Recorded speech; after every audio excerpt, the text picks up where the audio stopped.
بسم اللہ الرحمن الرحیم۔ اگر کسی بیٹی یا بہن کو تمہاری وجہ سے راستہ بدلنا پڑے تو گلی کے کتے اور تم میں کوئی فرق نہیں۔ جس شخص کے دشمن نہ ہوں اور سب دوست ہوں اس جیسا منافق کوئی نہیں، کیونکہ دشمن اس کے ہوتے ہیں جو حق کی بات کہتا ہے۔ اگر تم اپنے تکبر کو توڑنا چاہتے ہو تو کسی غریب کو اور مفلس کو سلام کیا کرو۔ زندگی میں قسم، قدم اور قلم بہت سوچ سمجھ کر اٹھانا چاہیے۔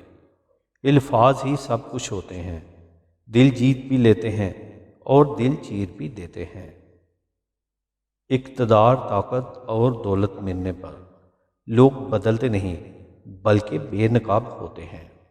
اپنے دوست کو اتنے ہی راز بتاؤ کہ کل کو اگر وہ تم سے دشمنی پر آمادہ ہو تو تمہیں کوئی نقصان نہ پہنچا سکے۔ حق بات کی پہلی نشانی ہے، اس کی ہمیشہ مخالفت ہوتی ہے۔ جس کی کوئی مخالفت نہیں وہ قطعاً حق نہیں۔ جو ذرا سی بات پر دوست نہ رہے سمجھ لینا وہ کبھی دوست تھا ہی نہیں۔ اپنے دوست کے دشمن سے دوستی مت کرو، ایسا کرنے سے تم اپنے دوست کے دشمن بن جاؤ گے۔ بعض لوگ کہتے ہیں کہ میں غلط بات بالکل برداشت نہیں کرتا۔ در حقیقت غلط بات ہی تو برداشت کرنے والی ہوتی ہے، اچھی بات کو تو برداشت کرنے کی ضرورت ہی نہیں ہوتی۔